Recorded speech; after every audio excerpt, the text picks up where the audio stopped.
என் வீட்டுக்காரர் எதுக்கு கேக்குறீங்க? எதுவா இருந்தாலும் என்கிட்டயே சொல்லுங்க. இதோ பாருமா, நான் ஒரு ஃபைனான்ஸ்காரன். உங்க புருஷன் அவர் தம்பி ஹோட்டல் வைக்கிறதுக்காக 10 லட்சம் ரூபாய் கடன் வாங்கியிருக்காரு. என்னது? ஏன் மாப்பிள்ள உங்ககிட்ட காசு வாங்கினாரா? யோ, என்னையா உளர்ற? இந்த பாருமா, நான் ஏன் உளற போறேன், உண்மையதான் சொல்றேன். மா, நீ ஒரு நிமிஷம் இரு, நான் என்னன்னு பேசிக்கிறேன். சார், நீங்க என்ன சொல்றீங்க? ஏன் புருஷன் இப்ப உங்ககிட்ட காசு வாங்கினாரு? அதாம்மா, அவர் தம்பி ஹோட்டல் ஆரம்பிச்சார்ல, அதுக்கு முன்னாடி தான். அது மட்டும் இல்லம்மா, இப்ப 2 நாளைக்கு முன்னாடி வந்து அவர் அக்கா வீட்டுக்காருக்கு மல்லிகடை வைக்கணும்னு மேற்கொண்டு ஒரு 10 லட்சம் ரூபாய் வேணும்னு கேட்டாரு.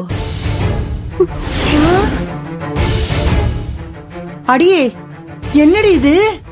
ஆமா, இந்த விஷயத்த பத்தி உங்க வீட்டுக்காரர் உங்ககிட்ட எதுவும் சொல்லலையா? உங்களுக்கெல்லாம் தெரியுமா தெரியாதா?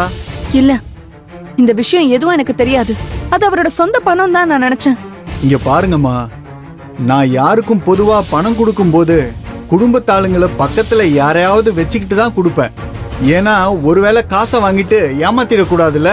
நான் உங்க புருஷ விஷயத்துல ஏற்கனவே நான் அவருக்கு 10 லட்சம் கொடுத்துட்டேன். ஆனா அவர் மறுபடியும் மேற்கொண்டு ஒரு 10 லட்சம் ரூபாய் கேட்கிறாப்ல. உங்களுக்கு எல்லாம் தெரிஞ்சு கொடுத்தா சரியா இருக்கும்னு எனக்கு தோணுச்சு. அதான் ஒரு 8 வந்து உங்களையும் உங்க ஹோட்டலையும் பார்த்துட்டு போலான்னு வந்தேன். இங்க பாருமா, உங்க வீட்டுக்காரர்கிட்ட சொல்லுங்க நான் வந்துட்டு போனத. அப்படியே உங்களுக்கு பணம் வேணும்னா நீங்களும் அவர் கூட வந்து காசை வாங்கிட்டு போங்க, சரியா? மா, தனியா வர வேணான்னு சொல்லிடுங்க. சரிம்மா, அப்ப நான் வரேன். நான் வந்துட்டு போன விஷயத்த திருமுருகன் தம்பி கிட்ட சொல்லிடுங்க. மறக்காம நீங்களும் வந்துருங்கம்மா. ஏன்னா சாட்சி கையெழுத்து நீங்க தானே போடணும், சரியா? அப்ப அம்மா, நான் வரட்டுங்களா?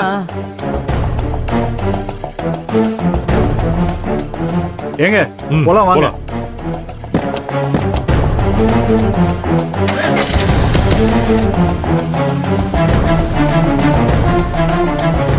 ஏய், என்னடி இப்படி ஒரு காரியத்தை பண்ணி வச்சிருக்காரு? யாருக்குமே தெரியாம எப்படி 10 லட்சம் ரூபாய் வாங்கினாரு? எல்லாம் அவர் தம்பி ஹோட்டலுக்கு செய்யறதுக்கு தாமா. நான் அன்னைக்கே அவர்கிட்ட கேட்டேன், உங்ககிட்ட ஏது இவ்ளோ காசுன்னு. என்கிட்ட எதுவுமே பதில் சொல்லாம பேசாம இருன்னு என்ன வாய அடைச்சிட்டு இப்ப இந்த மனுஷன் வட்டிக்கு கடன் வாங்கி வச்சிருக்காரு. இத பாரு கீர்த்தி, மாப்பிள்ள உங்ககிட்ட எல்லா விஷயத்தையும் மறைக்க ஆரம்பிச்சிட்டாரு.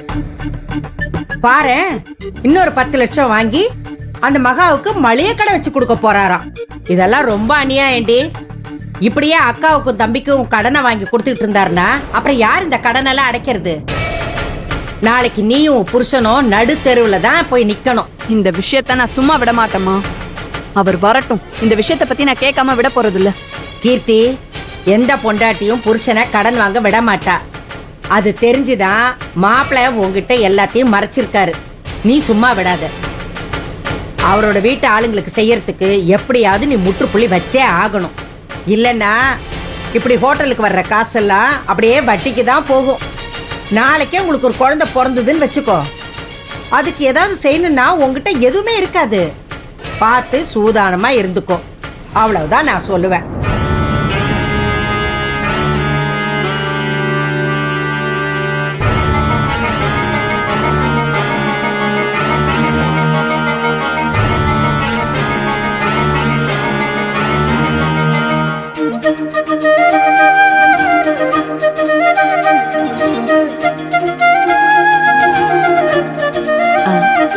என்னங்க, ஹோட்டலுக்கு உள்ள வெளியேன்னு சிசிடிவி கேமரா வேலை செய்யும்ல? இனிமே ஹோட்டலுக்குள்ள ஒரு ஈ காக்க நுழைஞ்சா கூட இந்த சிசிடிவி கேமரால ரெக்கார்ட் ஆயிடும். எவனும் வந்து பிரச்சனை பண்ண முடியாது. அப்பாடா, இப்பதாங்க எனக்கு நிம்மதியா இருக்கு. இத தெரிஞ்சிருந்தா முன்னாடி இதை வாங்கி மாட்டிருக்கலாம்லங்க. தேவையில்லாம அந்த ரவுடிங்க வந்து பிரச்சனை பண்ணிருக்க மாட்டாங்கல்ல. சரி விடு, அதான் இப்ப மாட்டியாச்சுல்ல. இனிமே எவன் வந்து பிரச்சனை பண்றான்னு நானும் பாக்குறேன்.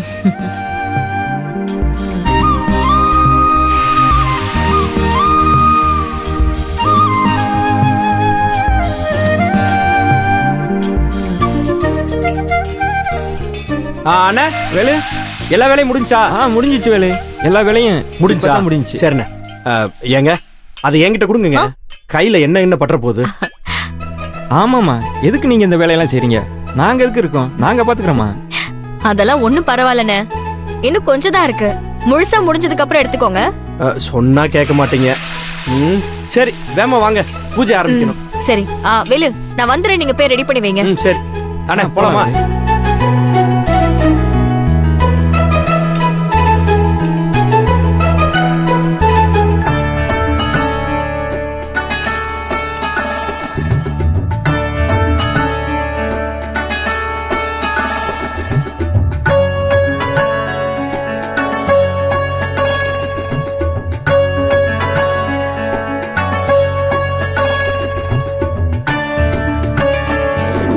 செல்வி,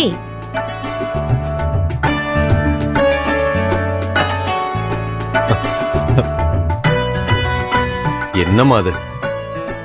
செல்விமா, செல்விமா, எதுக்கு நீ கிச்சன் வேலையெல்லாம் செஞ்சு கஷ்டப்பட்டுக்கிட்டு இருக்க? பாரு எவ்வளவு வேர்த்திருக்கு உனக்கு. அப்பா நீங்களுமா? இப்பதான் கிச்சனுக்குள்ள வேலு ஏன் கஷ்டப்படுறீங்க, கொடுங்க நான் பண்றேன்னு இவ்ளோ நேரம் சொல்லிட்டு இருந்தாரு. அவர்கிட்ட சொல்லி முடிச்சிட்டு வரேன், இப்ப நீங்க கேக்குறீங்க.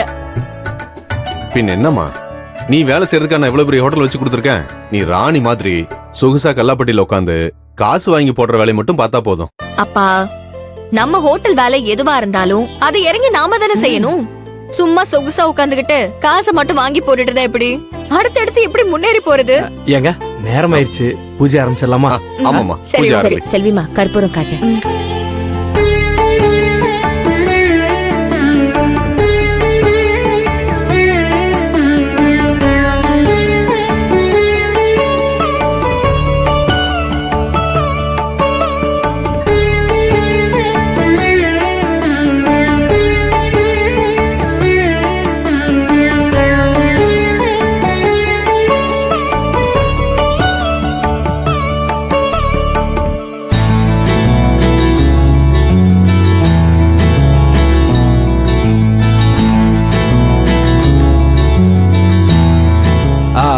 மாஸ்டர், கஸ்டமர்லாம் வர ஆரம்பிச்சிட்டாங்க, போய் எல்லா ஏற்பாடும் பண்ணுவோம். இந்த வாங்க, ரோஸை வாங்க. சாமிக்கு வச்சிரு. உன் கையில